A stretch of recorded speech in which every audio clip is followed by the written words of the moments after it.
Pense nisso com honestidade. O que acontece com a maioria dos homens depois do casamento? Seus grupos de amigos encolhem ou desaparecem. Seus hobbies se tornam egoístas, a menos que sirvam à família. Seu tempo livre é absorvido pela gestão da casa e por obrigações. E o dinheiro dele deixa de ser dele e se torna nosso dinheiro, com a mulher tipicamente controlando como ele é gasto. Isso não acontece por acidente, acontece por design. As mulheres, muitas vezes de forma intuitiva, entendem que o valor de um homem para a unidade familiar aumenta quando suas opções fora daquela unidade diminuem. Quanto menos alternativas ele tem, mais recursos ele dedicará para manter a relação. E assim, pedaço por pedaço, a vida independente dele é desmantelada até que ele esteja psicológica e economicamente preso. A genialidade do sistema é que ele usa os próprios valores do homem contra ele. Seu desejo de ser um bom marido, um provedor confiável, um pai amoroso. Esses nobres impulsos se tornam as correntes que o prendem. Se você quer entender as regras invisíveis deste contrato, inscreva-se no canal. A sua jornada para a verdade inconveniente do casamento moderno começa agora. A sociedade vende o casamento como uma parceria, um riso amargo. Mas a realidade para muitos homens é a de servidão com um marketing melhor. O conceito de esposa feliz, vida feliz, não é sabedoria popular, é programação psicológica. É um treinamento que ensina os homens a priorizar o estado emocional de uma mulher acima de suas próprias necessidades, desejos e bem-estar. E isso cria um desequilíbrio de poder fundamental, onde a felicidade de uma pessoa se torna o objetivo principal, enquanto a felicidade da outra se torna condicional ao sucesso em alcançar esse objetivo. A transformação é tão lenta que a maioria dos homens não percebe até que esteja completa. Ele começa a fazer pequenas concessões, pula a noite com os amigos para manter a paz, escolhe o restaurante dela para evitar conflito, cede ao julgamento dela nos planos sociais. Cada concessão parece razoável isoladamente, mas, coletivamente, elas representam uma rendição completa da agência pessoal. Enquanto isso,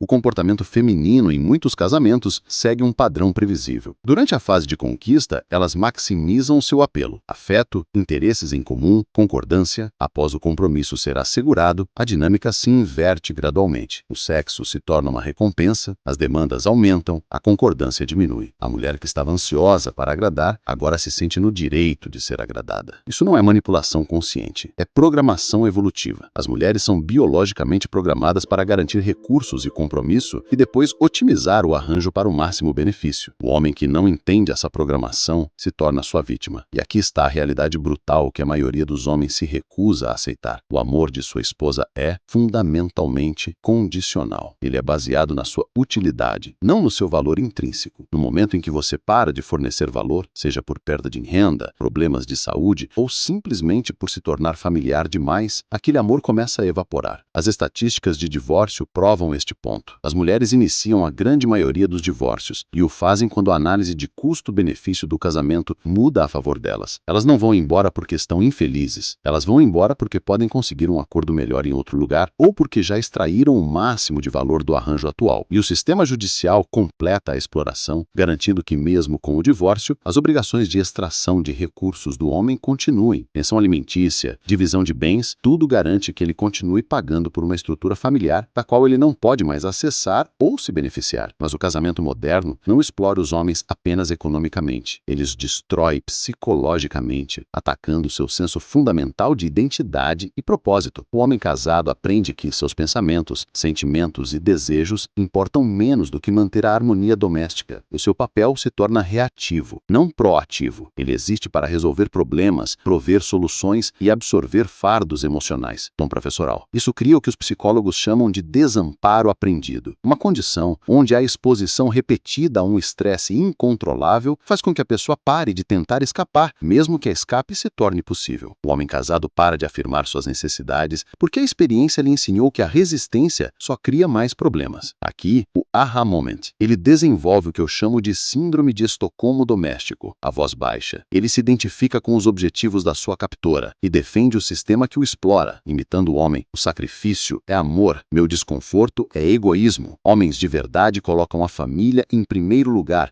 não importa o custo pessoal. A parte mais insidiosa dessa programação é como ela é reforçada pela sociedade. A mídia celebra o homem de família que sacrifica tudo. A religião ensina que a abnegação abnegação é uma virtude, e até outros homens reforçam o mito porque não conseguem admitir a realidade de sua situação sem reconhecer sua própria derrota psicológica. Então, qual é a saída dessa prisão psicológica, se a sociedade, a biologia e o sistema legal parecem estar alinhados contra você? A resposta não está em lutar contra o sistema, está em se tornar um homem que o sistema não consegue explorar. É sobre construir a sua soberania pessoal. Primeiro, a soberania financeira. Um homem que controla suas finanças, que tem seus próprios investimentos e que não depende de um único emprego, não pode ser controlado pelo medo da perda. O não se torna uma opção real. A soberania psicológica. Pare de consumir a programação. Comece a ler os livros que te desafiam. Entenda a filosofia, a psicologia, a história. Construa uma mente tão forte que a manipulação emocional se torne transparente e ineficaz. E a soberania de propósito. A mentira mais perigosa que te disseram é que sua família deveria ser o seu único propósito. Não, sua família deve ser uma parte do seu propósito. Você precisa de uma missão que seja só sua, um império para construir, porque um homem que tem um porquê maior do que o relacionamento é um homem que não pode ser chantageado pela ameaça da perda dela. Isso não é um chamado para evitar relacionamentos, é um chamado para entrar neles com os olhos abertos. É entender que o casamento moderno, para muitos, se tornou um contrato com termos desfavoráveis e que você tem o direito de não assiná-lo ou de renegociar os termos. A verdadeira parceria não diminui nenhuma das partes, elas engrandece. Ela não consome energia, ela a cria. Ela não limita as possibilidades, ela as expande. E o homem que constrói a sua soberania não precisa temer o casamento, porque ele entra na negociação não como um suplicante, mas como um rei. E se essa jornada para a soberania masculina é o que te chama, o Psycho Vibes é seu guia. Nós exploramos a fundo a filosofia para o homem moderno. Alguns dos nossos vídeos mais importantes sobre o tema estão aparecendo agora na sua tela. Clique e continue a sua jornada. Portanto, se você está pronto para parar de ser um funcionário na sua vida e quer se tornar o CEO do seu destino, junte-se à nossa comunidade. Inscreva-se no canal. Lembre-se, o amor não exige seu sacrifício. O amor verdadeiro celebra a sua força. Fique com Deus e até o próximo vídeo.